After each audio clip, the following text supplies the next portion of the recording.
maintenant, calculons donc l'avantage mécanique. Ici, c'était juste l'application numérique ici du moment résistif, si jamais on devait le calculer. Mais donc maintenant, calculons le moment de la force motrice. Et donc la force motrice, imaginons qu'on tire verticalement vers le bas. Donc on applique une force motrice ici, verticale aussi.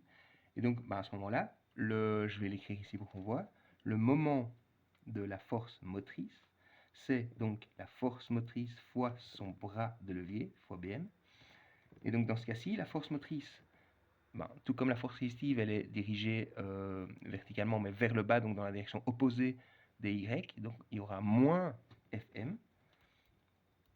Et le bras moteur, c'est le vecteur qui va du centre de rotation au point d'application de la force motrice. C'est-à-dire, c'est un vecteur qui est dans la même direction que les x positifs, donc il n'y aura pas de signe moins, et ce vecteur, il vaut r aussi, c'est le rayon de la poulie. Et donc, on aura fois r. Et dans le cas où on reprend les valeurs numériques ici, on aura simplement donc moins 0,2, donc les 20 cm ici exprimés en mètres, fois la force à appliquer. Et qu'on va déterminer en appliquant l'équilibre de rotation, mais de nouveau, même équation très facile, la somme des moments égale 0. Donc on réécrit, la somme des moments, c'est il y a deux forces, donc il y a deux moments, le moment de la force motrice plus le moment de la force résistive qui doit être égal à 0. Et donc ça, on vient d'exprimer les moments, donc on réécrit simplement. Le moment de la force motrice, c'est moins 0,2 fois la force motrice. Et le moment de la force résistive, c'est, on l'a trouvé avec les valeurs numériques ici, c'est 10 Nm, donc plus 10. Et ça doit être égal à 0. Et donc on peut faire passer le premier terme ici, moins 0,2 Fm, de l'autre côté, et donc ça devient un plus, et puis on divise des deux côtés par 0,2 pour isoler Fm. Donc ici, l'équation, elle peut se réécrire comme Fm égale à 10 sur 0,2. C'est-à-dire 10 divisé en 1 cinquième, 2 dixièmes ou 1 cinquième. Et donc 10 divisé par une fraction, c'est 10 fois la fraction inverse. Donc 10 divisé par 1 cinquième, c'est 10 fois 5 unième. Enfin donc 10 fois 5, c'est-à-dire 50 newtons.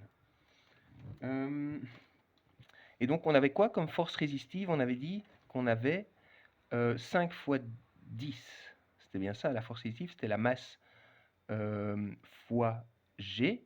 Et donc 5 fois 10, ça fait 50 newtons aussi. Ça, c'est la force résistive. Égale 50 newtons. Et donc on voit que Fm égale Fr. Et donc qu'est-ce qu'on en conclut? Que l'avantage mécanique, qui est défini comme Fr sur Fm, il vaut 1. C'est-à-dire qu'il n'y a pas de gain en termes de force à appliquer. Donc, quel est l'intérêt d'une poulie? C'est en fait de déjà modifier la direction de la force à appliquer.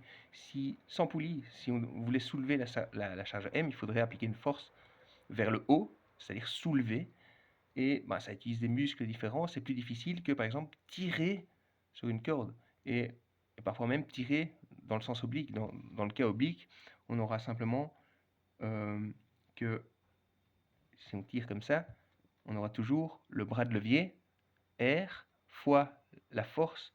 Donc l'équation d'équilibre ne change pas, ça reste le moment de la force motrice, ça reste Fm fois Bm, peu importe l'angle.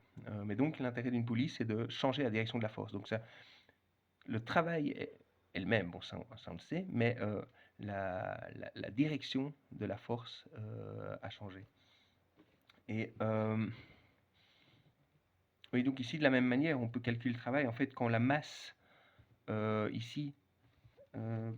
la masse est soulevée d'une certaine hauteur h, par exemple, donc on la soulève de 2 mètres, par exemple, vous voyez, oui, 2 mètres, h vaut 2 mètres, dans ce cas-là, on comprend bien que s'il n'y a pas de glissement ici sur la poulie, il faudra tirer d'une distance de 2 mètres, c'est-à-dire que on tire ici, on tire sur une distance de 2 mètres, qui est la même distance, c'est-à-dire qu'on tire une distance h et la masse se soulève d'une distance h. J'imagine que ça, c'est évident pour tout le monde. Et à partir de ce moment-là, on peut comparer le travail. Donc le travail résistif ici, de la charge résistive, écrivons donc le travail résistif. C'est donc le travail, par définition, c'est la force, donc fois le déplacement, mais donc ici, fois le déplacement de son point d'application, mais donc ici la force, c'est la force résistive qui a une direction, la force résistive, elle est vers le bas, c'est-à-dire dans la direction des Y négatives, donc on va mettre un signe moins, c'est à moins FR fois la distance de le déplacement de son point d'application, et donc ici c'est le vecteur H qui est vers le haut, et donc dans la direction des Y positifs. Donc c'est le D ici dans la formule du travail, c'est donc le H, la distance H, qu'on a appelé H. Donc le travail résistif, il est bien négatif, c'est moins FR fois H. Et FR, on avait vu que c'était le poids dans ce cas-ci, donc moins G fois H, et donc G c'est la masse fois le petit g.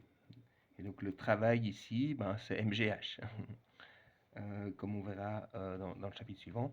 Et donc le travail moteur, donc le travail à exercer de l'autre côté de la poulie pour tirer la corde, ce travail, c'est donc la force fois le déplacement de son point d'application. Et donc ici, la force, si on considère plutôt ce cas-ci, où on applique une force verticale, ce sera plus simple par rapport au système d'axe qu'on s'est choisi. Mais donc la force, elle est dans la direction des Y négatifs. Donc il y aura un signe moins dans le travail moteur. Donc ce sera moins Fm fois le déplacement de son point d'application. Mais donc ici, ce sera le vecteur H sera vertical. Ici, H.